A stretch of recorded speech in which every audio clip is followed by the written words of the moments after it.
In the grim darkness of the far future, there is only war, and, well, an absolutely staggering amount of suffering. So today we're going to use the Warhammer 40,000 universe as our lab, a sort of case study, to look at some of the most unbelievably painful deaths ever imagined. But that begs the question, right? What really makes a death painful? Is it just the physical part, the agony of your body shutting down, or is it something deeper, something worse, like the total loss of who you even are? That's what we're going to dig into. So here's our study guide for this whole mess. We're breaking it down into 3 core concepts: the pain of annihilation, the pain of purpose, and the pain of damnation. Then we'll wrap it all up by looking at the ultimate price of just surviving in this universe. Okay, let's kick things off with our first category, the pain of annihilation. This is all about the horror of watching and feeling your own physical body get completely destroyed. And for our first example, we have the Necron Gauss Flayer. Now you gotta understand, this isn't a weapon that shoots a bullet or a laser. It doesn't wound you in any way we'd recognize. No, this thing, it erases matter. It's basically a delete button for reality, one molecule at a time. So just imagine this process. The beam hits you. First, your armor, your gear. It just vanishes into a green mist. Then your skin, your muscles, poof, gone. But here's the absolute nightmare fuel. Your nervous system is still firing. You feel every single layer being unmade.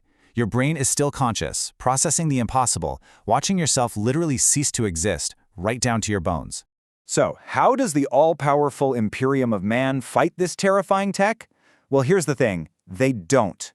The official military doctrine is, and I'm not kidding, try to avoid it. There is no counter, no shield, no defense. If you can't avoid it, you just have to accept catastrophic losses. It's a type of death that doesn't even have a solution. All right, on to our second category, the pain of purpose. This is where the horror moves from the body to the mind. It's about the dread of losing your very identity, of becoming nothing more than a living tool. And this is where things get so deeply, grimly ironic. On the one side, you've got this servitor. It's a mind-wiped cyborg slave made from a criminal as a punishment. On the other side, the dreadnought, a giant walking tomb that houses a hero's remains, supposedly as an honor. Both trap a person inside a machine, one for being a failure, the other for being a success. But when you get down to it, how different is the experience, really? Just look at what they do to make a servitor. It's a total, systematic disassembly of a human being. They gouge out your eyes for cameras, cut your vocal cords for machine code, amputate your limbs for tools. But that last point, that's the real gut punch. They intentionally leave a tiny piece of you behind, fully aware, trapped inside your own skull, forced to watch what you've become. And what about the hero in the dreadnought? This quote just says it all, doesn't it? The Marine's suffering is secondary. A hero is dying, and instead of peace, they get sealed inside a metal box. They only get woken up to fight and kill. Then they're forced back into a dreamless sleep, sometimes for centuries. It's not an honor. It's a life sentence where your usefulness is all that matters. And just when you think you've scraped the bottom of the barrel, we find the Daemon Kalaba. This is a process so utterly vile, so twisted that even other depraved followers of chaos are disturbed by it. They take female captives and surgically warp them into living incubators, forced to birth fully grown Chaos Space Marines by literally ripping themselves apart from the inside. It is the absolute perversion of life itself. Which brings us to our final, and maybe the most bone-chilling category of all, the pain of damnation. This is where the horror becomes existential. This is pain so complete that death isn't an escape anymore. Say hello to the homunculi of the Doc Eldar. These creatures, they're masters of pain, but they don't torture people for fun or for information, no. They literally feed on suffering. It's what keeps them alive. So for their victims, death is a luxury they are never, ever allowed. A dead body, after all, provides no nourishment. This right here sums up their entire civilization. Their currency is screams. For the Dark Eldar, pain isn't just a side effect of war, it's the entire point.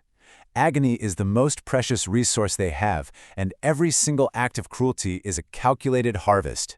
It's the only thing keeping their own souls from being eaten by a chaos god.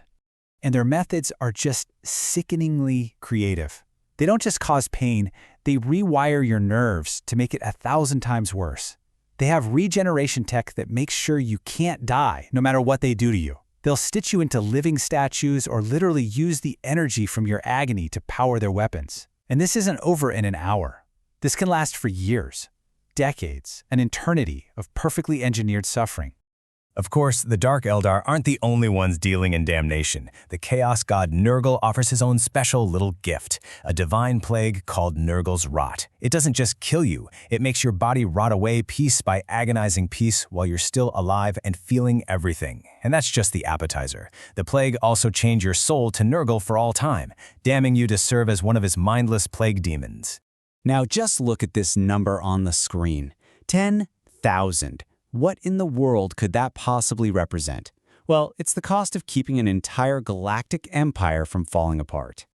This is the Astronomicon. It's the psychic lighthouse that lets humanity travel faster than light across the galaxy. And its fuel? Oh, it's just a continuous, unending sacrifice of 10,000 psychers. Human psychics who are burned alive every second of every day. Their screaming souls create the light that guides the Imperium. And this whole system is a brutally efficient conveyor belt of souls. A new psyker gets plugged in. Within a month, everything they are, their memories, their personality, it's all burned away. By month 3, their soul is completely gone, just used up. Then, the empty body is tossed aside and a new one takes its place. The count must always be 10,000.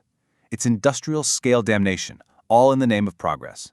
So after that journey through this absolute gallery of horrors, what's the takeaway? What have we actually learned about the nature of pain here? Let's put it all together. This really sums it up. Annihilation is the physical horror of feeling yourself get erased. The pain of purpose is the psychological horror of losing your mind. But damnation, that's the big one. That's the existential dread when you finally realize there is no escape. Not now, not ever. The ultimate pain isn't just dying.